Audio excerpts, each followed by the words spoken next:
찬송가 455장입니다.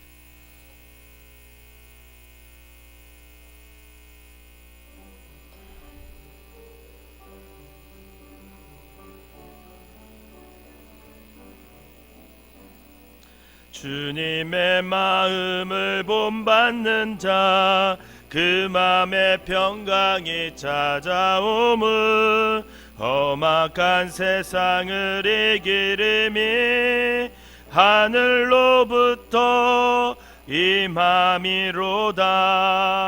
주님의 마음 본받아 살면서 그 거룩하신 나도 이루리.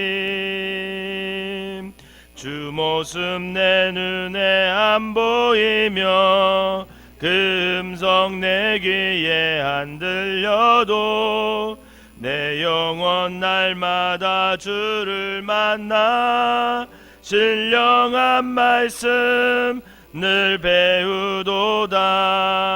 주님의 마음 본받아 살면서 그 거룩하신 나도 이루리. 가는 길 거칠고 험하여도 내 맘에 불평이 없어짐은 십자가 고난을 이겨내신 주님의 마음 본받음이라. 주님의 마음 본받아 살면서 그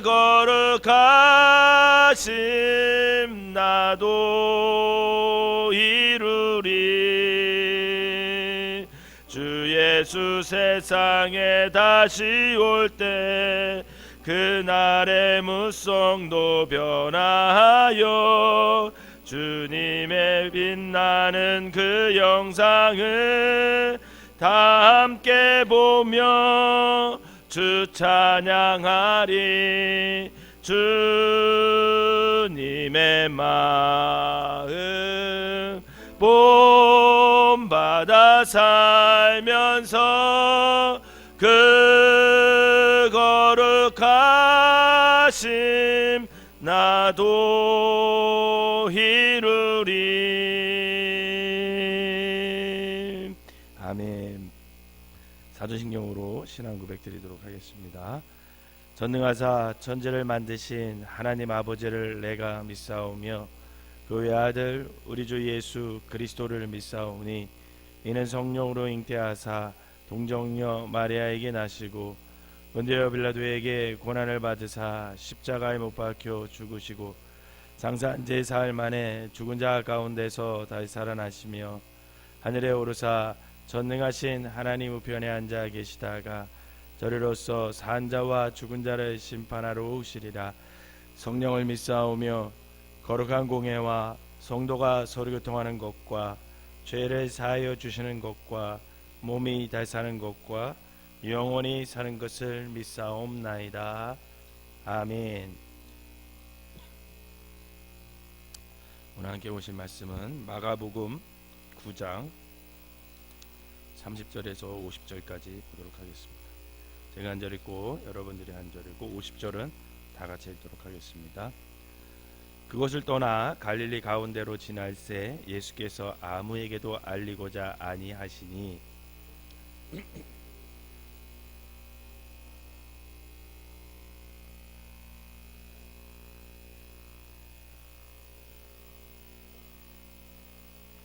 그러나 제자들은 이 말씀을 깨닫지 못하고 묻기도 두려워하더라.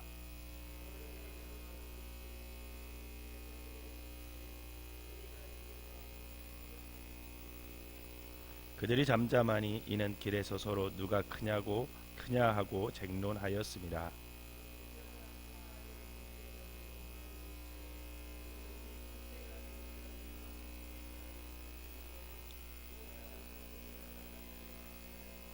어린 아이 하나를 데려다가 그들 가운데 세우시고 앉으시며 제자들에게 이르시되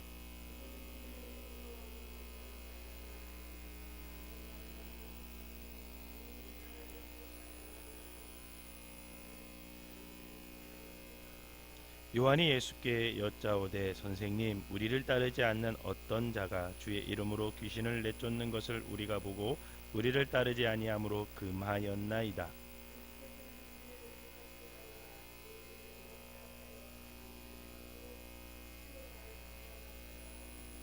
우리를 반대하지 않는 자는 우리를 위하는 자니라.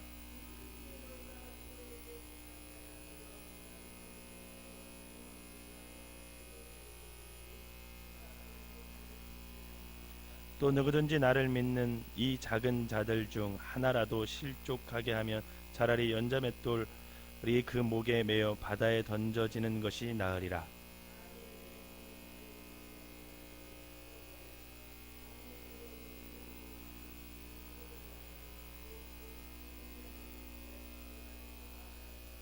만일 내 발이 너를 범죄하게 하거든 찍어버리라. 다리 저는 자로 영생에 들어가는 것이 두 발을 가지고 지옥에 던지는 것보다 나으니라.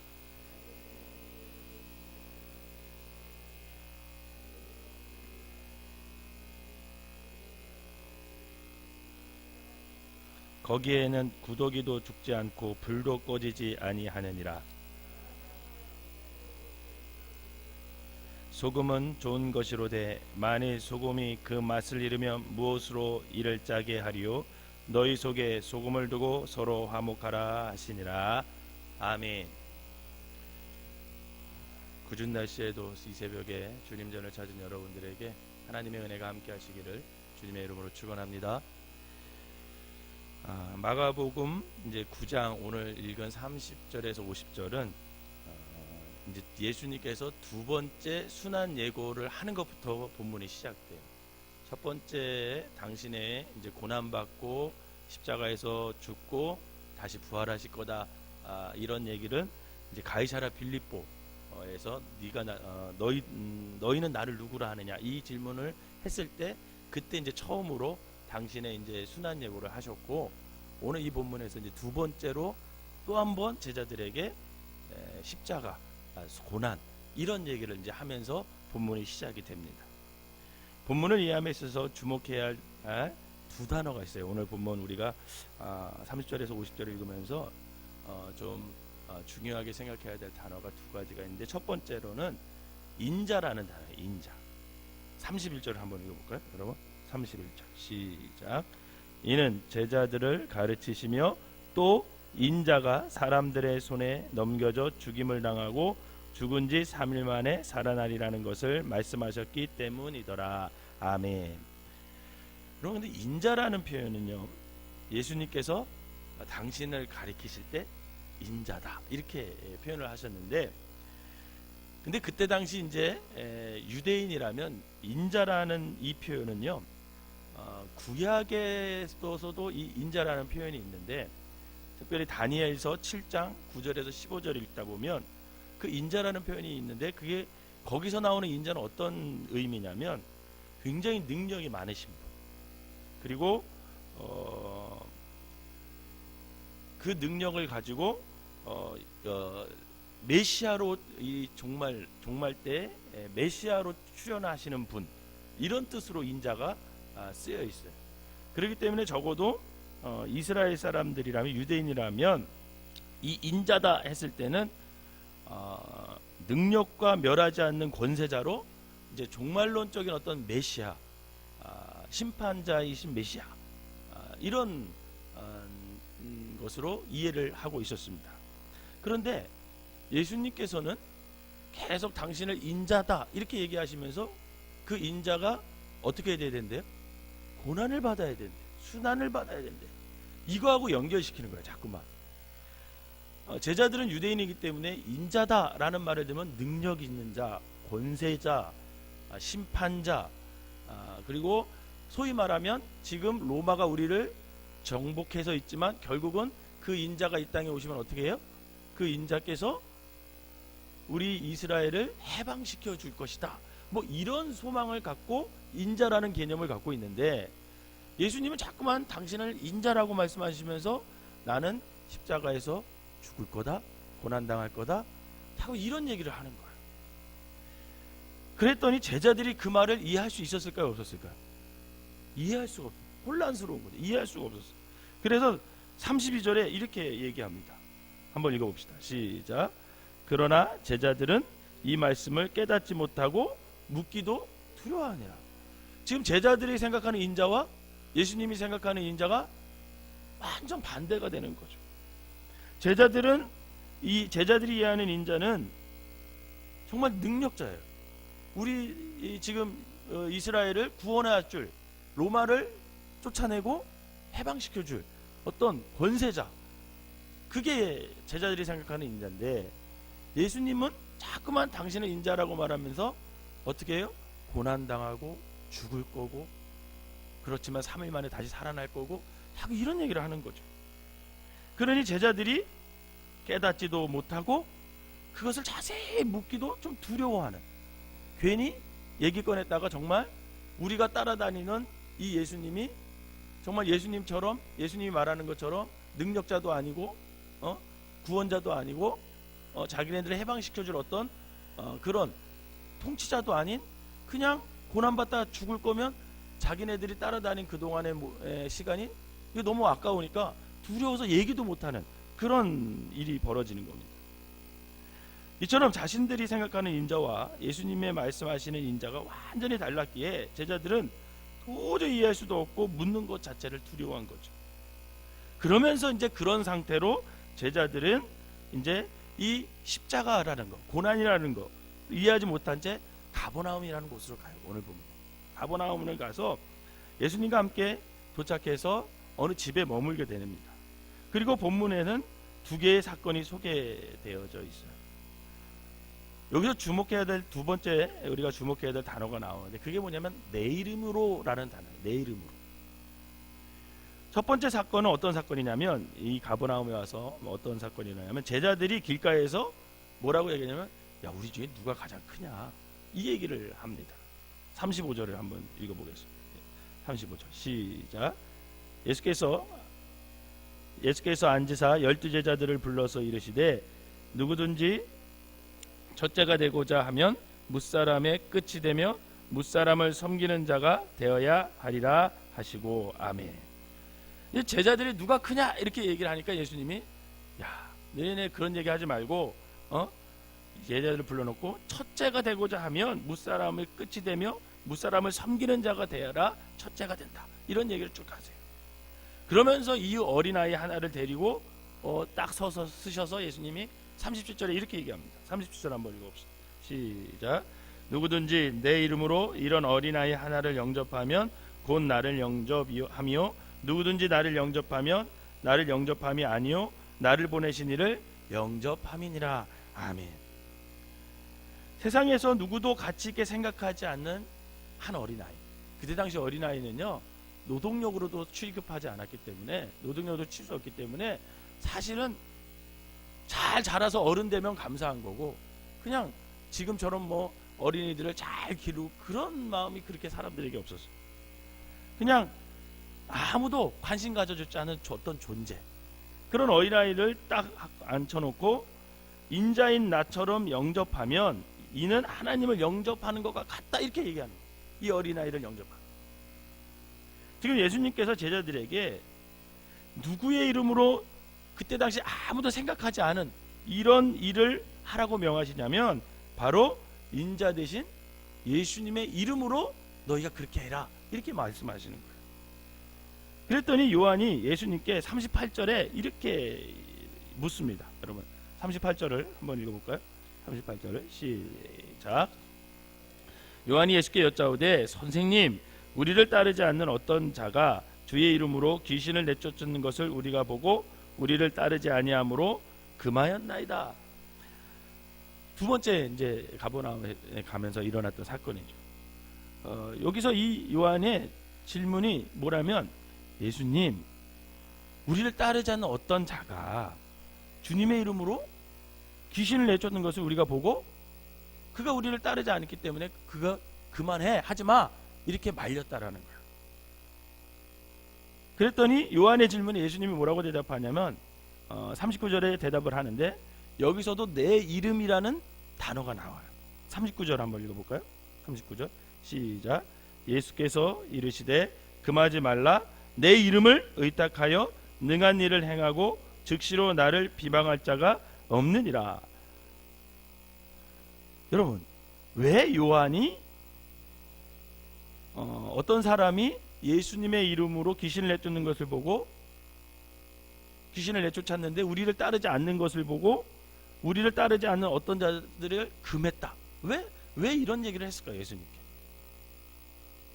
왜 그렇게 요한이 그 사람을 그렇게 이렇게 대했을까? 경계하면서 대했을까? 여러분, 왜 그런 것 같아요? 기득권 때문에. 기득권. 네. 제가 분명히 뭐라 그랬어요? 예수님 처음에 시작할 때, 오늘 본문 처음에 시작할 때 예수님이 생각하는 인자와 제자들이 생각하는 인자는 다르다. 제자들의 머릿속에는 능력의 예수님, 권세자 예수님, 그분 따라다니기 따라 보면 첫 번째, 적어도 두 번째까지는 우리가 자리를 앉을 거야, 이런 생각을 갖고 있었어요.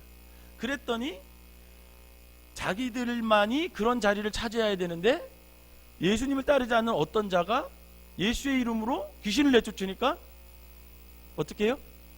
자기네들 자리가 나중에 뺏길 것 같은 거야. 그러니까 따르지 않으니까 너는 그러지 말라 하면서 배척하는 거죠. 이게 기득권이라.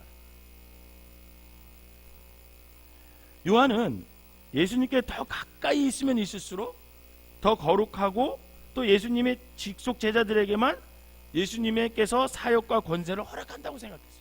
그리고 그렇게 예수님을 잘 따라다니면 나중에 그 능력 많은 예수님께서 우리를 로마에서 해방시켜주면 어떤 한 자리, 제일 큰 자리에 좀 앉혀줄 거라고 생각했죠. 그런데 예수님은 내 이름으로 행하는 일이라면 금하지 말라, 이렇게 말씀하시는 거예요.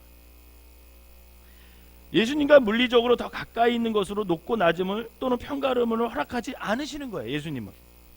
이제 예수님에게 있어서는 내 이름으로 살고 있는가가 중요하다라는 거예요.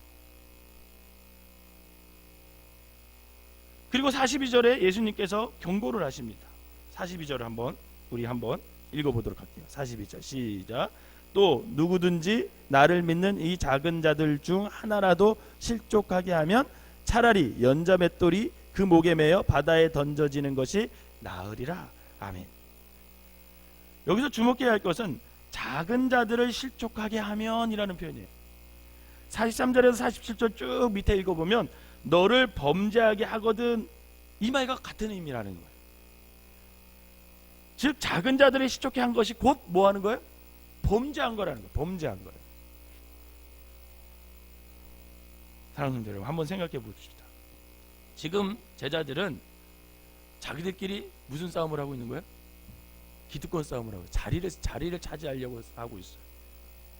그리고 자신들과 함께하지 않는 이들을 어떻게 합니까? 배척해. 배척. 편을 가르는 거죠.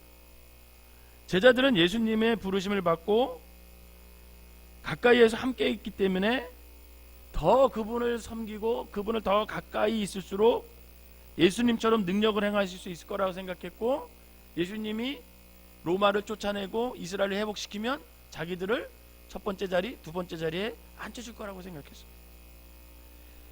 그래서 이제 예수님께서 순환 예고를 말씀하시면 어떻게 해요? 그걸 들으려고 하지 않아요.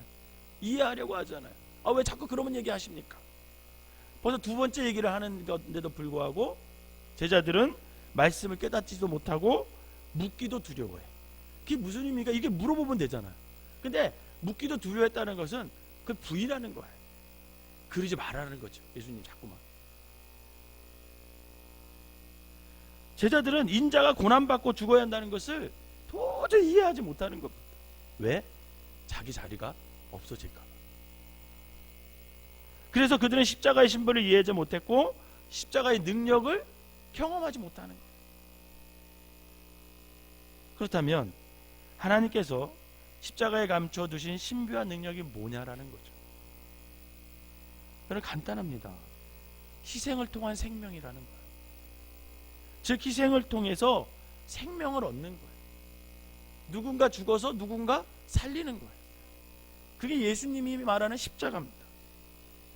희생을 통해서 화해가 일어나는 거예요. 희생을 통해서 공동체가 살아나는 것, 그게 십자가죠. 또 희생을 통해서 하나님과 인간이 다시금 소통하게 되는 거예요. 한 재물, 예수님이 재물이 되셔 맡겼던 하나님과 인간과의 관계가 회복이 되는 거죠. 또 희생을 통해서 인간들이 만들어 놓은 수많은 편들과 선입견들을 모두 무너뜨리는 거예요. 그래서 이 땅에 하나님 나라가 만들어지는 거예요. 그게 십자가의 의미라는 거예요. 그런데 그 십자가의 의미를 제자들이 자꾸만 모르는 거예요. 부인하는 거예요. 안 가려고 하는 거예요. 그래서 여전히 이해하지 못하는 제자들에게 예수님께서 뭐라고 얘기하시냐면 49절에서 50절이에요. 한번 읽어봅시다. 시작. 사람마다 불로써 소금을 치듯 담을 받으리라. 소금은 좋은 것이로되 만일 소금이 그 맛을 잃으면 무엇으로 이를 짜게 하리요. 너희 속에 소금을 두고 서로 화목하라 하시니라. 아멘. 여기 보면 불로써 소금 치듯 담을 받으라 하는 것은요, 소금을 뿌려서 번제로 드리라는 거예요. 번제로. 즉 예수님께서는 제자들에게 성전에 드려지는 번제물처럼 그리스도의 고난과 죽음에 동참하는 희생 제물로서 살아가라는 그런 것을 제자들에게 명령하고, 이것이 바로 인자가 고난을 받아야 하는 이유고, 인자가 고난을 받아야 구원이 일어난다는 예수님의 가르침입니다. 사랑하는 성도 여러분, 예수님은 먼저 작은 자가 되셨어요. 낮은 자가 되셨습니다. 성육신이라는 것, 하나님이 인간의 몸으로 이 땅에 오셨다는 것, 여러분 그것 자체가 겸손임을 믿으시기를 바랍니다. 어마어마한 겸손. 하나님이 어떻게 사람이 돼요? 근데 하나님이 친히 우리를 구원하시려고 당신 하나님이 사람의 몸으로 이 땅에 오셨다라는 거예요. 여러분 그것이 바로 작은 자가 되셨다라는 거고, 그것이 희생의 시작이라는 거예요. 여러분 이런 희생이 없으면 생명도 없습니다. 그것을 예수님은 잘 하셨기 때문에 인자가 되셔서 이 땅에 오시고 사랑과 희생으로 생명을 살리는 그 십자가의 길을 걸어 가시려고 하는 거죠.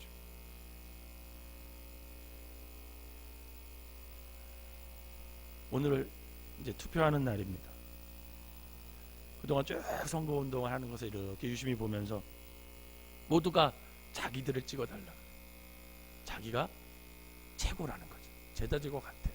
제가 이 본문을 준비하면서 야 그렇구나, 세상 사람들은 1등이 되려고 해.